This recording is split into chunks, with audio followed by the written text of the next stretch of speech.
ዛሬ ማን ጋር ነኝ? ከልጄ ጋር። ስምን አዲሱ ባላለሁ አዲሱ ቢሰሚ ይወጋል። አዲስ የባህር ዳር ልጅ የባህር ዳር ልጅ። ዛሬ የ2018 የጥምቀት በዓል እንዴት አየው? በጣም አሪፍ ነው። በጣም ደስ የሚል ነው። ድባቡ ደስ ይላል። በጣም አሪፍ ነው። በጣም ካምናው ዛሬ ምን ለየት ያለ ነገር አይታል? ዘንድሮ ብዙ ነገር አሪፍ ነው። ማለትም አሁን እንትኑ የመጠመቂያ እንትኑ በጣም ሰፍቷል። ህዝቡ በጣም ባህላዊ ልብሱን ለብሶ ነው የመጣ። ካምናው የዘነው በጣም አሪፍ ነው። አሪፍ ነው። መፈቃቀር አለበት። እኔ ተምሳንተ ትብሳለ ጥሩ ነው። ክርስትና እንደዚህ ነው። አሪፍ ነው በጣም። ኦኬ አገልግሎት ከጧት ጀምረህ ታድመሃል? አዎ ታድና። ኦኬ አዎ የጥምቀት ስነ ስርዓቱ እንዴት ነበር? ደስ ይላል በጣም። ወደዋል? ወድጄዋለሁ። ቤተሰብ ጋር ነው ብቻ ነው የመጣው? ቤተሰብ ጋር ነኝ ያለሁት ነው አይደል? ለመላው የክርስትና እምነት ተከታዮች ምታስተላልፍ? መላው የክርስትና ተከታዮች ይህን ሰላሙን የድሮውን ሰላም መልሶልን እግዚአብሔር ደግሞ ጠቡን ወደ ጫካ ከቶ ሰላሙን እግዚአብሔር ያምጣልን። እሺ በጣም እናመሰግናለን። እናመሰግናለን።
ሰላም እንዴት ነህ? ሰላም እንዴት ነህ?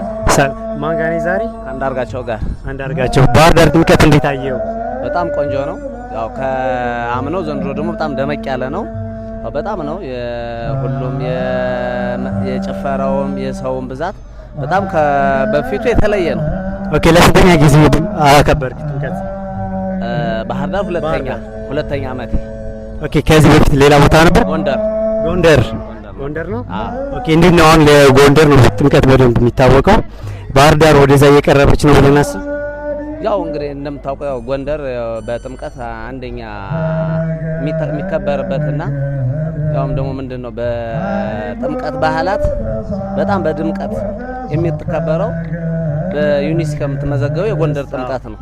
ያው እሱ በመሆኑ ያው ለሁለተኛ ጊዜ ባህር ዳር ነው። ከዛ ግን በጎንደር ለሶስት ጊዜ አክብሬ ያለው ያው እንደዚህ ለስራ ስለምንንቀሳቀስ በስራ በኩል በመንወጣበት ስናየው ባህር ዳርም ያው ቆንጆ ነው።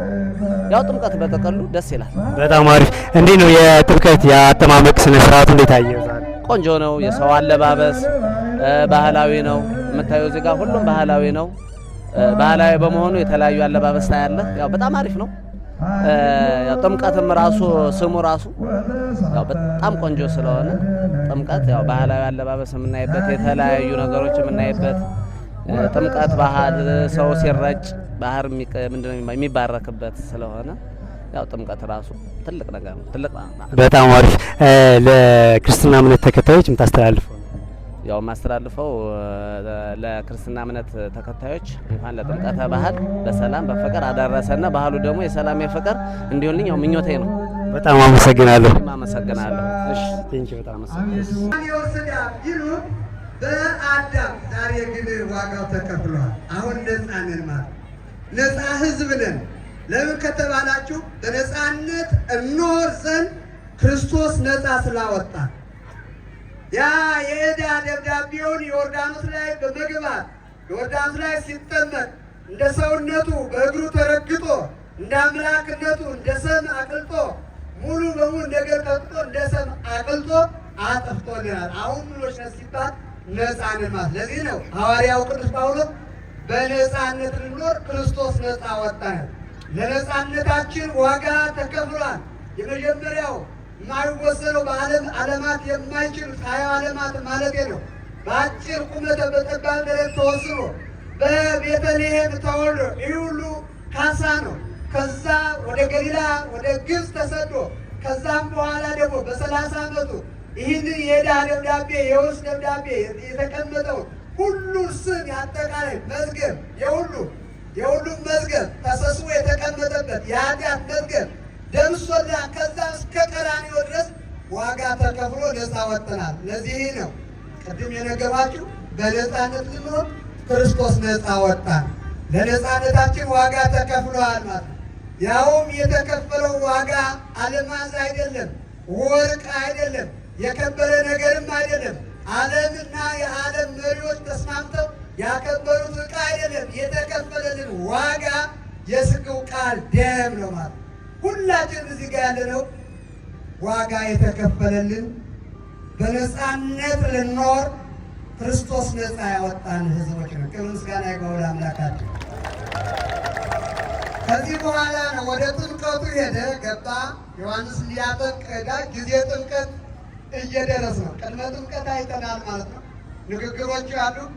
የመጀመሪያው ቅድመ ጥምቀት የዮሐንሱ አንዱ ሌላው፣ ሁለተኛ የቢታንያ የአልዓዛር ቤት ያደረባት ናት። በሶስተኛ ደረጃ በዮሐንስና በጌታችን መድኃኒታችን ኢየሱስ ክርስቶስ የተደረገው ንግግሮች ናቸው። ከዚህ በኋላ ግን ወደ ዮርዳኖስ ሄደ። ያ ዮርዳኖስ የተመረጠበት ምክንያት ቅድም በአጭሩ ምን ብያቸዋለሁ? አብራራቸዋለሁ ማለት ዮርዳኖስ ገባ። በሚጠመቅበት ሰዓት ግን ያው ዮርዳኖስን ወደ ኋላ ውኆቹ እንደሸሹ ቅዱስ መጽሐፍ ይናገራል ማለት ነው። ዳኖስና ዮር የሚባሉ ሁለቱ መገናኛ ወደብ ላይ እዛ ቦታ ላይ ነው የተቀመጠው። ዲያብሎስን እብነ ሩካምን ያስቀመጠው እዛ ቦታ ነው። ያቺ ቦታ ደግሞ የብዙዎቹ መሸጋገሪያ ናት። ልክ እንደ አባይ ድልድይ ሰዎቹ እንደሚሸጋገሩት በዛም መጥተው የሚሸጋገሩባት ቦታ ነበረችና ከዛ ቦታ ላይ ጌታችን መድኃኒታችን ኢየሱስ ክርስቶስ ተጠመቀ። በሚጠመቅበት ሰዓት የዕዳ በደላችን ተደመሰሰ። ከዛ በኋላ የመጨረሻ በጥምቀቱ ክፍለ ጊዜ አንድ ነገር መጣ ማለት ነው። ምን የሚል? ዝንቱ ተወልደ ዘአፈቅሮ ሎቱ ስምዖ የሚለው የምወደው ለመስዋዕትነት የመረጥኩት ልጄ ይህ ነው የሚለው አብ በደመና ሆኖ ሲመሰክር ምንሰማው ዮርዳኖስ ላይ ነው። በነገራችን ላይ ይቺ ወሎቱ ስምዖ የምትባል አስቀድማ ተነግራለች።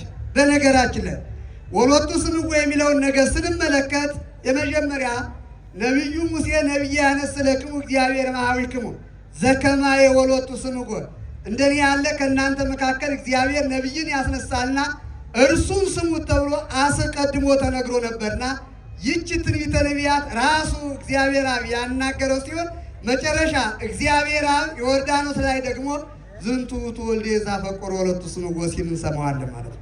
ማን? እግዚአብሔር አብ በደመና ሆኖ በባህሪ አካል ዘማካል ባህሪ ዘንባሪ ለሚወልደው ልጁ ሲመሰክርለት እንሰማለን ማለት ነው።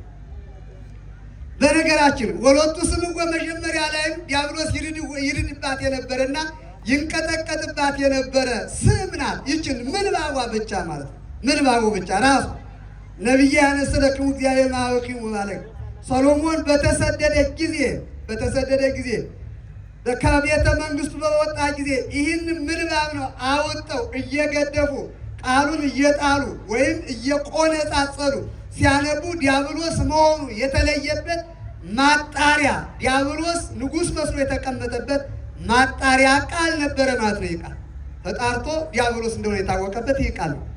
ታዲያ ሙሴ የተናገረው ወሎቱ ስምዑ ያለውን ራሱ እግዚአብሔር አብ ደግሞ ዝንቱ ውእቱ ወልዴ አካል ዘማካል ባህሪ ዘባህሪ የሞልደው ልጄ ይህ ነው፣ ለመስዋዕትነት የመረጡ ልጄ ይህ ነው፣ ወሎቱ ስምዖ እርሱን ስሙት ሲል እንሰማለን ማለት ነው። መቼ ነው ሲባል ዮርዳኖስ ላይ በተጠመቀ ጊዜ የተነገረ ቃል ነው። በተጠመቀ ክብለ ጊዜ ብቻ ይህ ብቻ አይደለም። እግዚአብሔር መንፈስ ቅዱስ ደግሞ በሚገርም ሁኔታ በአምሳለ ርግብ በጌታችን በመድኃኒታችን በኢየሱስ ክርስቶስ ላይ ሲያር ተመልክቷል። በአጠቃላይ ምስጢረ ሥላሴ ተገልጧል። አስተርእዮ ይባላል ዘመኑ በነገራችን። ይቺ ምስጢር የተገለጸባት ማለት ነው። ምስጢር የተገለጠባት ዕለት ናት ማለት ነው። የሥላሴ አንድነት ሦስትነት በግልጽ የታወጀበት ወልድ በተለየ አካሉ መጥቶ ዮርዳኖስ ላይ ሲጠመቅ አብ በደመና ሆኖ የመሰከረበት መንፈስ ቅዱስ በአምሳለ ርግብ ወርዶ ያረፈበት ምስጢረ ሥላሴ የተገለጸበት የት ቦታ ሲባል ዮርዳኖስ ማለት ነው። ምናልባትም አንድ ነገር ነግራቸዋለሁ። በጥምቀት ጊዜ የተከናወነ ነው። መንፈስ ቅዱስ ዮርዳኖስን ተጠምቆ ከወጣ በኋላ ነው። ለምን ከተባለ በየጊዜው የሚነሱ የአእምሮ ችግር ያለባቸው እነዚህ እልውዛነ ልብ የሆኑ እጸጸ አእምሮ ያለባቸው ይውሳ አእምሮ የሆኑ ቆሪራ አእምሮ የሆኑ ነዲያና አእምሮ የሆኑ ምስኪናና አእምሮ የሆኑ ሰዎች የራሳቸውን ፍልስፍና ጨምረው እንዲህ እንዳይሉ መንፈስ ቅዱስ ለቀድሶ ዮርዳኖስ ለቀድሶ ማያት ነው የወረደ እንዳይሉ ተጠምቆ እንደወጣ